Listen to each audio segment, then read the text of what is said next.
Heyo. Hey, good afternoon, fine folks. Good afternoon, Jordan. Adam Yorson couldn't be here today, so I'm Brian with Y&A, and I'll be I'll call it co-hosting because Jordan, you've been doing enough of these. You're kind of a veteran live streamer at this point, so happy to be your co-host today. Yeah, it's awesome to have you, man. Today's going to be a good one. Today we are talking all things tech, and I think a lot of times on the road, one thing that happens is we get a lot of questions and there's a lot of vocabulary thrown around, and sometimes it gets confused a little bit. You know, one Jordan and I have talked about in the past that we get all the time is the confusion between lumen output, what a lumen is, versus Kelvin temperature, for example. So today we're going to be joined by one of the engineers at Principal LED, Derek Hopper, and we're gonna dive into some questions we kind of polled earlier in the week, distributors and sign companies, to see what are some of the things that you would like to hear and get answered. So hopefully we answer your questions today. And if you have any other questions while we're talking, feel free to write it in the comments or in the chat box and in YouTube, and we'll bring it up and answer it live for you. Randy, shout out to Randy, Kennedy Sign. How are you, man? Football as well. What's going on, Randy? Yeah. So I think with that, Ellen, if we don't have any questions in the comments, we can hop into some of the submitted questions from earlier in the week. And then where's Mr. Derek? There he is. There he is. What's going on, guys?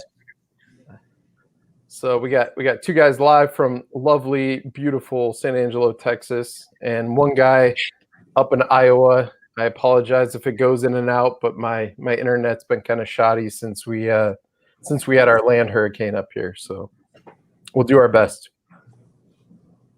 And a big shout out, Colleen. I'll say hi to Colleen from Orlando now, which is weird, but shout out to Colleen. All right, Derek, this is a great question. This is an absolutely great question. What is the max distance that the RGB controllers will operate? If you have a direct line of sight between your remote and specifically talking about the T3M control remotes with the T35A controller and system, if you have a direct line of sight, it can work 60 to 100 feet away. If you do not, if it's in an enclosure of some kind, you usually do either have to open that box to get the signal through, or you have to be pretty close to it, depending on what material that box is made of.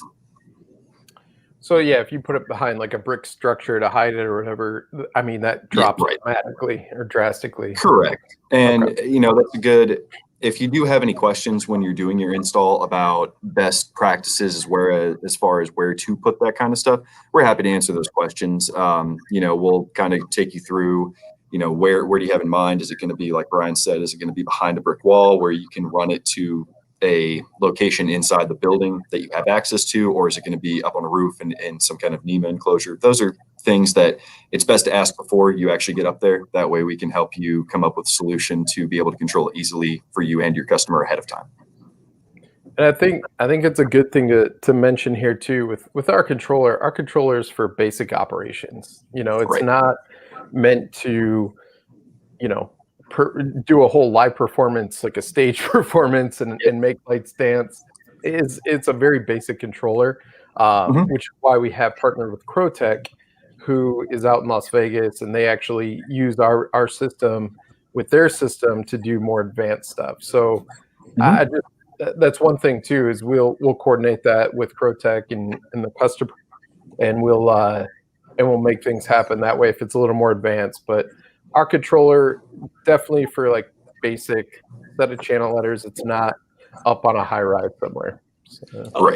I would add to that and just say, like our T3 that Derek's talking about, there's actually, and it's a really cool feature, we didn't have it on our first remote, is the little LED light in the center of the color wheel. So if you wanted to mount that controller inside of your building somewhere and you had no visibility on the sign itself, you could actually use that color wheel and say, I want it on blue. And then whenever it's preset to blue and you see that light in the middle of your color wheel at blue, you know the outside is mirroring the same thing as your remote.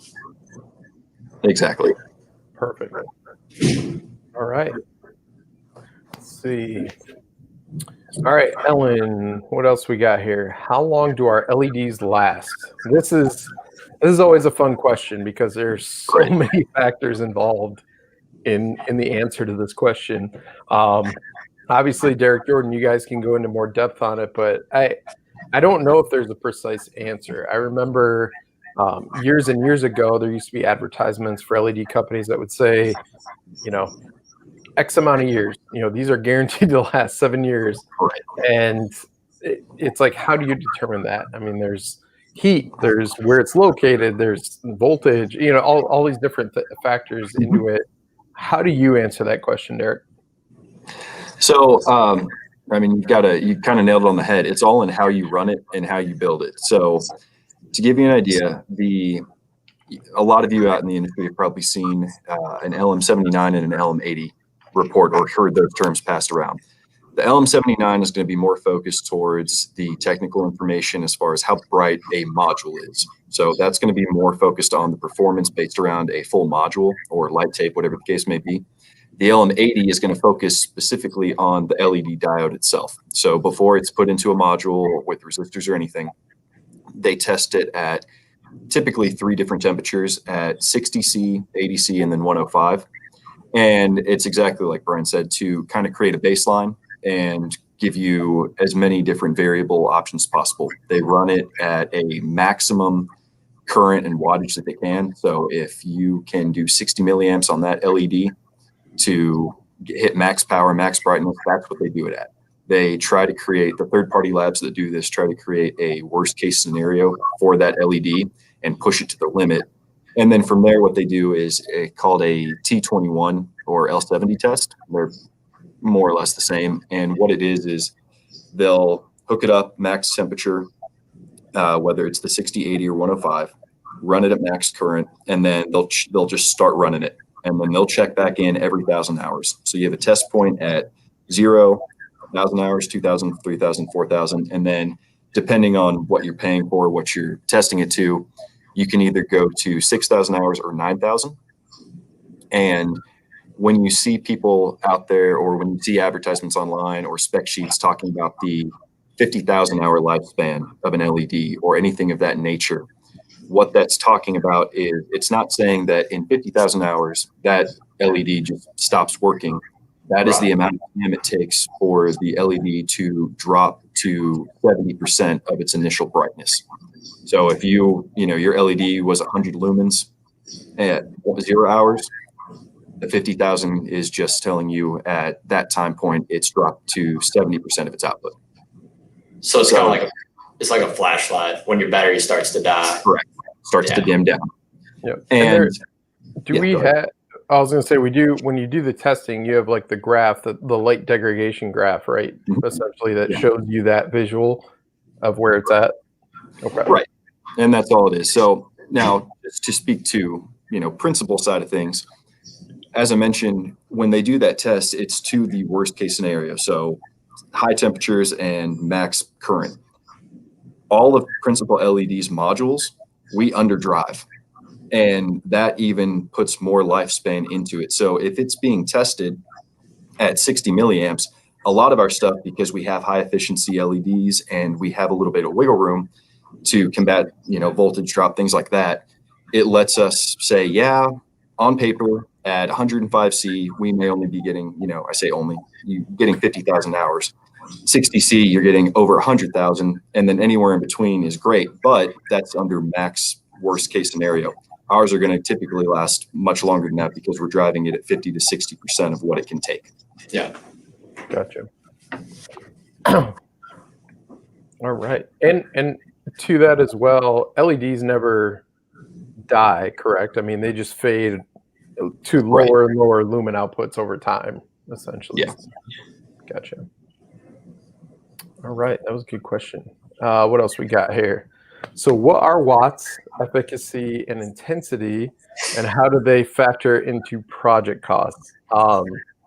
Efficacy is a term that, again, years ago, it wasn't really in the mix. It was all how many watts and how bright. And now efficacy has been thrown in the mix because that is the that brings those two factors together. It's like, how efficient is, are you taking the wattage and turning it into lumen output? So that is probably, and you guys can correct me if I'm wrong, but that's probably the key factor to look at nowadays versus just the lumen output and the wattage. Yeah, I'd agree. And you want the most lumens per watt as possible. That's pretty much what you're trying to achieve, is your performance at an efficient manner. Yep. And no, perfect. Jordan, I'll say this, Jordan, like, how do you see, when it says factor into project costs, doing layouts and things like that? We have multiple products that can essentially achieve the same result. We do have multiple products that can be interchanged.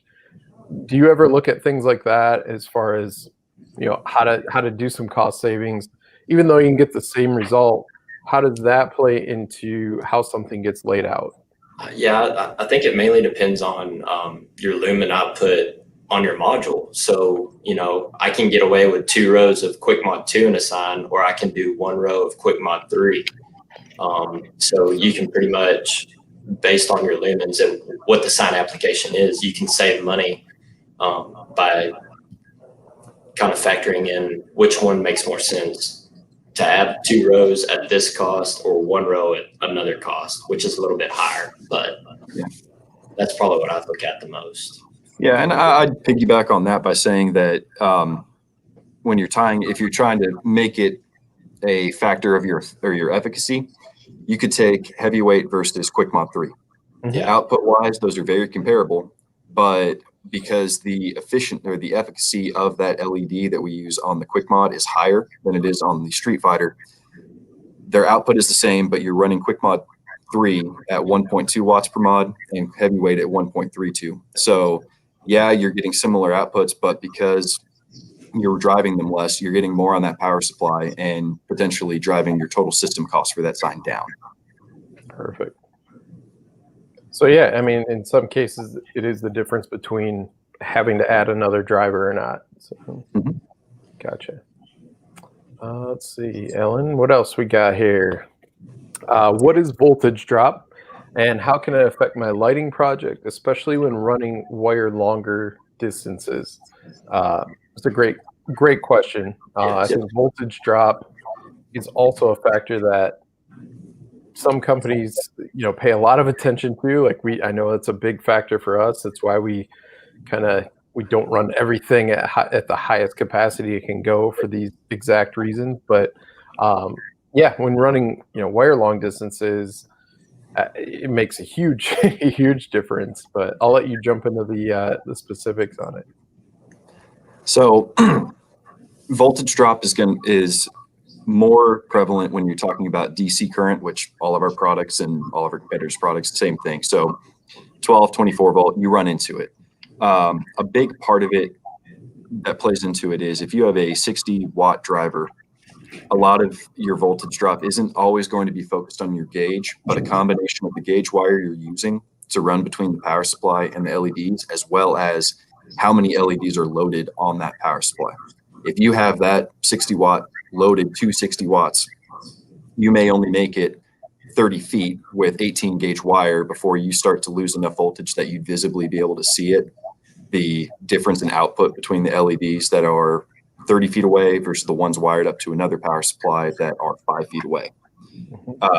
But if you only have that one wire, you have multiple channel letters and maybe 3 power supplies wired up between it all, and they're only loaded to 80% each, that 30 feet can now become 50 feet. So there's a lot of factors that go into play on it. And one thing that we have offered in the past a drop chart, kind of gives just a quick reference guide of, if you're X feet away, how much you're going to need. And that works. But what we've kind of been shifting towards, we found a really good online calculator that will let you choose everything from the gauge wire, your distance away, and your load. And that'll give you the most accurate representation. So I do encourage you to reach out to us, and we can provide you with that link. It's a free online tool. And then if not, we can, if you're unsure and uneasy about using it, we're happy to do those calculations for you as well. And there's also voltage drop as far as running them in a series from the power supply. There's that scenario as well. So if you're, you say you have Quick Mod 2, it's 76 mods in a bag, and you wanted to run all 76 mods. Well, if you tie your power supply in to your modules and you make just a straight run with it, there's a chance you could have a voltage drop there. So there's a couple of ways to remedy that. We do a thing called max mods in series. So that's pretty much divide that in half. So instead of 76 mods and one full run going to the power supply, you can divide it in half, 38 mods tied into the power supply, 38 mods tied into the power supply. Or you can run the full string, and then on the very end of your run, tie in home running your wires back to the power supply to complete the circuit. Correct. And then also, what about, going to voltage drop? Like say you're out in Iowa, apparently by my house right now, and going to the pole, from the primary, there's a voltage drop. How do we kind of combat that on our end with our mods? So the good thing about our power supply, that's going to be more focused on our power supplies. Yep. They're all constant voltage, which means that we have them advertised as universal input 100 to 277 VAC. There's about a 10% buffer, so you technically have about 90 to 308. So if there's a small surge and you're at 277, you still have a little bit of coverage. But to your point, if you do have it drop, it'll depend on how much. If you're running 120 on your primary side and it drops down to 90, that power supply is just going to keep pushing out 12 volts as long as it can. If it drops below that, it just turns off. So you're not going to see it where you have some out there that, like in homes and things of that nature for under counter lighting, where you can dim it on the primary side and see the voltage carry over to the LEDs and go down. In our system, because of how our drivers are built, if it drops below a certain amount, the whole system will just shut off. Shut off. Okay. Yeah, which won't hurt anything. Yeah. Right. Yep. It's just like shutting off a toggle switch at that point. Exactly. Okay. Perfect. All right. And then this is a great one to follow up to that one. What is a PFC, a power factor corrected power supply, and does somebody need it out there? So a lot of it will depend on where you are. There are some states that I know of, California comes to mind specifically, where they are pushing more for higher power factor over 0.8 or 80%. And that's fine. The most basic term, or the easiest way I think I can explain it, is that being power factor corrected will help you use less power, or use less breakers. So just like, our power supplies have a certain number of LEDs that can go on them. 60 watts is your max, and depending on which product you're using, you have a max number you can put on there. Same thing when it comes to breakers on a circuit breaker box. You have your 10 amp circuits, you have your 20 amp circuits, which are, your most typical. And on all of our layouts and then all of our power supplies, you'll notice that there's on the input side and at the bottom left-hand corner of our layouts, we indicate your total amp draw for that system. And that's where this is really going to come into play. Our standard universal 60 watt units are at 120, 1.2 amps per power supply. So if you have 10 on there, you're looking at 12 amps. Well, our new ones that we had the webinar for yesterday, our new micro drivers, only are power factor corrected, and they only draw 0.7. So now if you had a 10 amp breaker, if you have a 10 amp breaker and you had our original with 1.2 amps per power supply and you're at 12, well, you're going to have to add in 2 10 amp breakers now. If you're using power factor corrected one where it's at 0.7, you're only sitting, you still have 10 of them, you're only at 7 amps total. You can still put it on that 10 amp breaker and not have to do anything. So it doesn't affect anything on the performance side for your LEDs. It really comes down to what can you work with on your primary side and makes it more efficient there. And I will say that while the ones we have right this second are not power factor corrected other than the micro driver. We are working towards that on our future models, and that is generally the way the industry is going by standard, where it's not a upgrade as much as just this is what it is. This is going to be the new standard. Yeah, gotcha. Yes. That's awesome. And I will, before we jump into that question, I will say, Derek mentioned the webinar we did. We're launching a new micro driver that is awesome. It's tiny, compact. Like you said, it's already power factor corrected. If you missed that webinar, I'm sure we could, Ellen, if you could throw a link or something to it, or we could put it out later and post it. But if you missed it yesterday, we'll have a review of it very soon if it's not up already. So next question is, what size screws must be used to mechanically mount our LEDs? And I have, you would think it's just it is a simple question, but a lot of times when you see that hole, you don't necessarily know how far the screw can go in the plastic before it hits some kind of component or a circuit board or whatever. So it is a common question. That's fair enough. Yeah, and it's easy to mess up too. Like you may think, oh, I'm good, this screw fits, but there is a size. Yeah, and you're right. There are a lot that will fit because, I mean, just by their nature, they're going to, they're threaded. They're going to strip away material to make it through that hole. But what we recommend on all of our installation guides and what we use in-house to make sure that you don't break the circuit board inside is a number 4. Yeah, that's kind of the max width before you start messing with stuff. Correct. I would suggest, if for whatever reason you're using pop rivets, to contact us first so we can make sure that the size you're using is going to work, because, I mean, they may fit through the hole, but the problem is anytime you actually put the rivet in, it pulls up and expands, which can cause damage too. So I would recommend calling us first so we can go over it with you and make sure it's not going to mess anything up. Very nice. This is a good one. When it comes to retrofitting, we try to provide and be the most efficient we can on a power supply. So one thing we do is with our stick products, we do have them set up so that you can hook half a stick up, because sometimes on our power supply, the way the math works out with our wattage and everything, it's like 2.5 sticks or 1.5 sticks. And so a lot of times people are like, well, how the heck do how do I wire up half a stick? I believe we have, Jordan, if you want to touch on this one, and we're going to bring up a diagram here for you. You get a visual of it. Yeah, and that's how I am. I've talked to a lot of people on the phone about this, and it's just easier to see when somebody actually draws it out. But essentially what you're doing is you have 3 sticks in this diagram. They're all laid out, and there's 2 sets of wire whips coming off each stick. So you would take both strands off, say, your first stick, and it'd go directly to that 60-watt power supply on the top. And then you would only take 1 set of leads from the middle stick and tie it into that same power supply.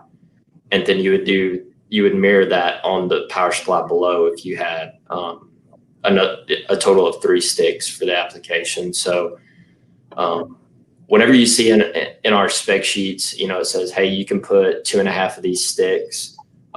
It's only on our double-sided products, and it just allows you to keep from having to waste a power supply, because you may have a 60 watt and you're only using 20% of it. This allows you to get a little bit more use out of that power supply, and also eliminating power supplies on bigger jobs.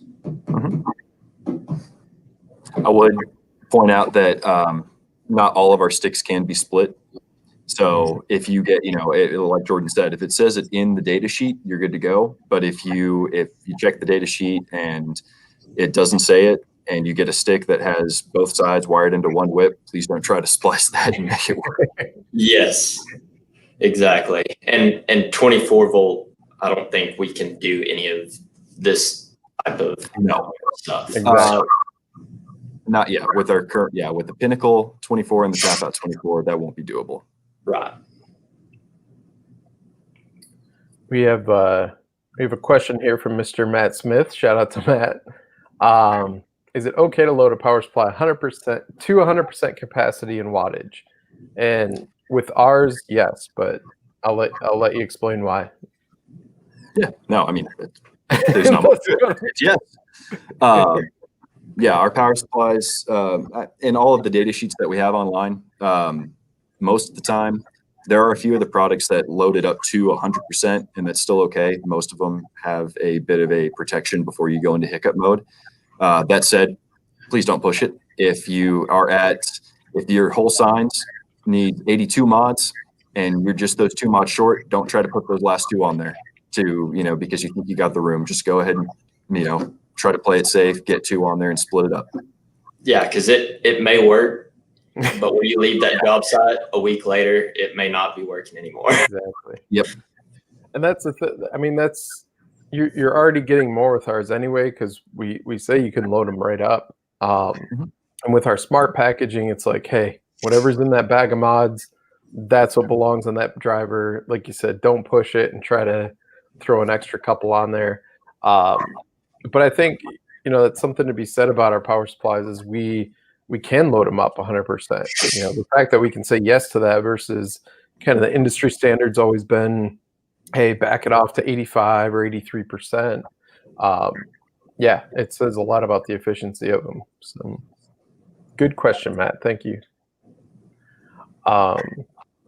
One thing I'll throw out there while I got you on here, Derek, is we've run into this a couple times now where silicone gets on a unprotected diode. Yep. And I just kind of want to talk about that a little bit and just touch it. But how much does that change the color temperature, the Kelvin temperature of the diode and of the LED itself? Entirely. So that's a really good point to bring up, and especially you see it all the time, and that's not just unprotected. So some of our products like the Street Fighter Mini, they don't have a domed lens like some of our others. Same thing with if you're using the indoor light tape and trying to secure it down, you'll see it there, but you will see it on any product from us or anyone else. That silicone, you have to be very careful with. And if you do happen to get some on your hand when it's still wet and slide over the lens of a quick mod, you may not even see anything there, but when you turn it on, that middle one, if that's the one you glazed over, is going to look significantly bluer. For whatever reason, it's chemical makeup. It filters out most of the yellow that you're getting and turning it to where you're just getting this really bright purple or bright blue. Typically, if you see that, especially when you're in the middle of an install, you light everything up, and for whatever reason, after you're done securing it down and you glued it, and you see one like that, first thing I would recommend is getting, just a little alcohol swab and rubbing down the lens just to make sure that that's what it is, because 9 times out of 10, that's what it is. Very cool. That's interesting. I haven't heard that one before. Yeah, I've seen it pop up a little bit, and it's another suggestion too I've seen to kind of combat it is if whoever's doing the install of the LEDs in the shop, to when you're cutting your tip for your silicone gun, cut it a little smaller so it's not coming out in gobs, and you can kind of have a little more control over getting it just enough to get the module down versus having it gob and go over it.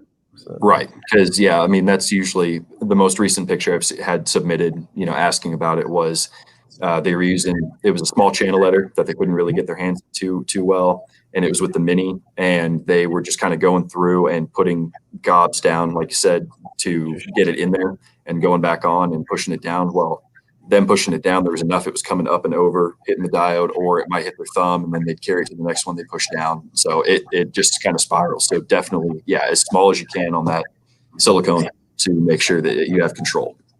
Awesome. Well, I'm going to check the comments here. I don't think we have any more questions. Derek, thank you so much, man, for taking the time. Really appreciate it. You're always a wealth of knowledge, and I know I always call you and bug you with crazy questions, so Bring it on. it's always nice to put them out here, and that way we have a reference for later for people to check out. So appreciate you being on for sure. Thanks, guys. Oh, See you there. we got one more thing. One more. Sorry, Matt again. What is the biggest thing you have learned about LEDs now that you're producing them in San Angelo compared to when you were importing them? Something, I guess I don't know the last part there. Something you can faster now. I'm not sure about the last part, Matt, but yeah, is there anything? I guess what he's asking, what I'm taking from it is there something new you've learned about LEDs now that we're actually constructing them, molding them, doing everything, wiring them up? The whole process is ours now. So is there something you've learned about them versus when we first started with them? It's been a learning experience for everyone as far as the most efficient way to do it. As far as anything new about the product itself, not really. I mean, it's the science is the science. I mean, it's going to be, you're still looking at efficiency or the efficacy, wattages, and how you build it, stuff like that. So I'd say more of what we've learned has had to do with our own machinery that we use and the process we use versus the product itself. Gotcha. Well, very good. Well, thank you, Derek. Appreciate it again. And we'll definitely talk to you soon. You too. Bye. See you, man. Jordan, we have a piece of housekeeping to do here. Yes, we do. And I believe it's getting close. I mean, I think we're a week away? We're just under a week away. We've got our photo contest coming up. September 8th is your last day to post your photo or submit your photo for the contest. We got a first, second, and third place winnings. You'll also be featured on our printed and digital lookbooks and our website and social media. So we're getting close, guys. Come on. We need some photos. I know. And yeah, if you've never submitted before, it is really cool. I know on the road I use the lookbook all the time. It's just a good way to show examples of ways you can use our product. So your picture that you submit and everything, it'll be used in a way that'll promote you, kind of promote us. So it's a win-win for everybody. So, very cool. Yeah, I think other than that, I don't know. Is there anything else you want to add in there, Jordan? Before we close out? If anybody's on and they have any further questions, please reach out to me. I'm here to help. If there's questions on here, or if you wanted to ask a question but you didn't get the chance to do it, just give me a holler. I believe, Ellen, you could probably post my info up here, but yeah, just hit me up. I'm open and looking to help. And I think we have maybe one more question. Making new Kelvin temps. What about making new Kelvin temps? I mean, I would take that as like, are we going to be able to make new Kelvin temps with the new products? We are going to be able to do it a lot more efficient, a lot faster, because we are making them in-house versus having to do a full run and import a whole bunch of them. So, yeah, new Kelvin temps are going to be a thing that we'll be able to be adaptable to way more often than maybe in the past. So. Yeah, and I think the biggest thing about, you have somebody that says they want a special Kelvin temperature. I mean, you have to wait 2 or 3 weeks to actually get the product in to test it and check it out, and then send it to the customer and let them check it out. So, I think there's a definite advantage to being able to build that here, do all our QC here, and then be able to get that to a customer in a lot shorter time period. So I will say that's an advantage. Definitely. Well, hey, thank you to Bill Yorston. Appreciate it, sir. And yeah, with that, I guess, Jordan, till next time, right? Sounds good. All right, man. Take care. We'll see you, bud. Thank you, everybody.